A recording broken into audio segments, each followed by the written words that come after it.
दोस्तों नमस्कार और आप देख रहे हैं विस्तार भारत। विस्तार भारत में आपका स्वागत है।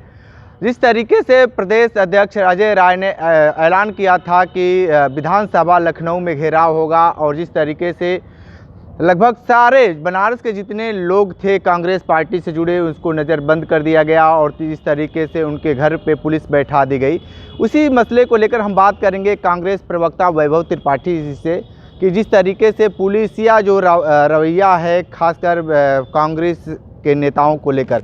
ये बताइए, जिस तरीके से आप विधानसभा घेराव का ऐलान किया गया था और बहुत सारे लोग पहुंचे, कुछ लोग नहीं पहुंच पाए, बड़े पैमाने पे पहुंचने का ऐलान किया गया था, लेकिन वो चीज़ें जो देखा जा रहा है समाचार पत्रों के माध्यम से या टीवी चैनलों पे, वो चीज़ें नहीं दिख पा रही है। इसका चूक क्या मानते हैं आप? देखिए, चूक नहीं है, सरकार कांग्रेस के इस प्रदर्शन से डर गई है। आदित्यनाथ को ये समझ आ गया है कि कांग्रेस जो है वो जनता के मूल मुद्दों की बात कर रही है, महंगाई बेरोजगारी की बात कर रही है, प्रदेश व्यापी अराजकता की बात कर रही है, किसानों की आत्महत्या, युवाओं की आत्महत्या की बात कर रही है, सरकार द्वारा छीने गए गरीबों के आरक्षण की बात कर रही है।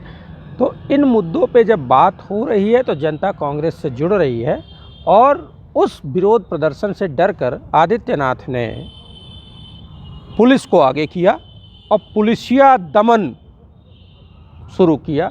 ये बिल्कुल वैसा ही था जैसा अंग्रेज किया करते थे कि कोई भी धरना प्रदर्शन प्रोटेस्ट की बात जब कांग्रेस करती थी तुरंत उनको हाउस अरेस्ट किया जाता था। जो लोग प्रोटेस्ट में जाते थे उनको मारा भी जाता था, पीटा जाता था, अरेस्ट करके उनको जेल में डाला जाता था। वही बिल्कुल योगी आदित्यनाथ कर रहे हैं। और पूरे 75 जिलों में जो योगी की पुलिस है, जो कहीं मंदिर ढूंढने में व्यस्त हुआ करती थी, पिछले 3 दिनों से वो लोगों को हाउस अरेस्ट करने और नज़रबंद करने में लगी हुई है। कोई भी सरकार के खिलाफ, सरकार की गलत नीतियों के खिलाफ आवाज़ उठेगी तो उसको दमन करेगी ये सरकार, ये स्पष्ट होने लगा है। एक बात बताइए कि लगातार सत्ता पक्ष ये कह रहा है कि आप लोग सदन को घेर कर, विधानसभा को घेर कर क्या दिखलाना चाहते हैं? देखिए, ये विरोध प्रदर्शन लोकतांत्रिक अधिकार है और ऐसा ये पहली बार नहीं हुआ है।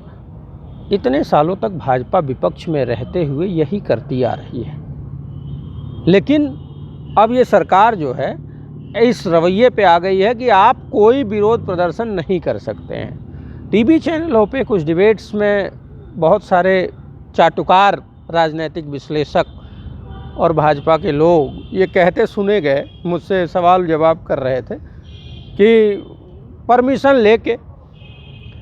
सवाल ये है कि पिछले 10 साल में केंद्र सरकार के खिलाफ कोई प्रोटेस्ट हो या पिछले 7.5 साल का प्रदेश सरकार का कोई भी खिलाफ कोई प्रोटेस्ट हो, एक प्रोटेस्ट के लिए क्या इस भाजपा की नक्कारी, निकम्मी, तानाशाह और गरीब विरोधी सरकार ने एक भी परमिशन दिया हो तो बता दीजिए। कहते हैं, लोहिया जी कह गए हैं कि अगर सड़कें सूनी हो जाएंगी तो संसद आवारा हो जाएगी।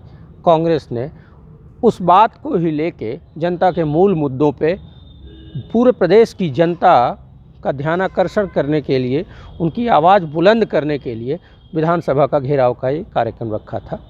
तो जिस तरीके से कांग्रेस ने लगातार जिस तरीके से घेराव करने की बातें कही और सीधे तौर पे कांग्रेस प्रवक्ता ये भी बता दिए कि जो इनका मंसूबा था वो मंसूबा में कांग्रेस पार्टी सफल रही, लेकिन जिस तरीके से पुलिसिया कार्रवाई से काफ़ी नाराज़ भी दिख रहे हैं। विशेष इंटरव्यू कर रहे थे, तो हमारे साथ बने रहिए। विस्तार भारत के साथ में दीजिए इजाज़त। नमस्कार।